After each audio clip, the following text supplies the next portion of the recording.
Hello guys, welcome back to the channel. তো mega নিলামের set 5-এ দুটি বিদেশি উইকেট কিপার ব্যাটসম্যান কিনলো কেকেআর টিম।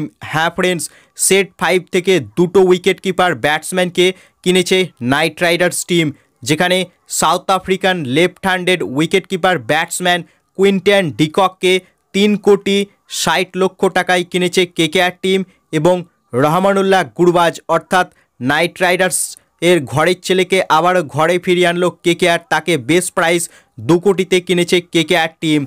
তবে ফিল সল্ট হাতছাড়া হলো কেকেআর টিমের। আবারও আরসিবির সঙ্গে বিডিং ওয়ারে হেরে গিয়ে ফিল সল্টকে হারালো নাইট রাইডার্স টিম।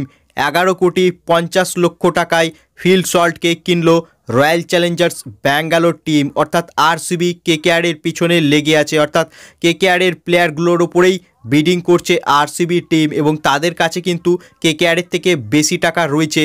তবে কেকেআর ফিল সল্টকে হারালেও ডিকককে কিনেছে এবং গুরবাজকে আবারও স্কোয়াডে ফিরিয়ে এনেছে। তাকে বেস্ট প্রাইস 2 কোটিতে পেয়েছে কেকেআর টিম, এবং কুইন্টন ডিকক ও রহমানুল্লাহ গুরবাজকে কেনার পর কেকেআরের 4 জন বিদেশি প্লেয়ার হয়ে গিয়েছে, যেখানে 2 জন আন্দ্রে রাসেল ও সুনীল নারিনকে আগেই রিটেন করে রেখেছিল। এখনও 4টি বিদেশি প্লেয়ার কেকেআর কিনতে পারবে, যার মধ্যে 2 জন রাসেল ও নারিনের ব্যাকআপ প্লেয়ার হবে এবং 2 জন ফাস্ট বোলার হবে। দেখাই যাক আর কোন কোন বিদেশি প্লেয়ার কেকেআরের স্কোয়াডে আসে। তবে কেকেআরের এখনও ব্যালেন্স কিন্তু রয়েছে 21 কোটি টাকা মতো। এই 21 কোটি দিয়েই কেকেআরকে কিন্তু সম্পূর্ণ স্কোয়াড গঠন করতে হবে। তবে কলকাতা নাইট রাইডার্স টিমের এখন 9টি প্লেয়ার হয়ে গিয়েছে। এখনও 9টি প্লেয়ার যদি কেকেআর কিনে তাও তাদের স্কোয়াড কিন্তু গঠন হয়ে যাবে, অর্থাৎ মিনিমাম 18টি প্লেয়ার স্কোয়াডে রাখতে হবে, যেখানে 6টি প্লেয়ারকে কেকেআর আগেই রিটেন করে রেখেছিল এবং নিলামে তারা ভেঙ্কাটেশ আয়ার, কুইন্টন ডিকক, রহমানুল্লাহ গুরবাজকে এখন পর্যন্ত কিনেছে। অর্থাৎ টোটাল 9টি প্লেয়ার হয়ে গেল। এখনও 9টি প্লেয়ার যদি নিলামে কিনে নেয় কেকেআর, সেক্ষেত্রে তাদের স্কোয়াড কিন্তু গঠন হয়ে যাবে।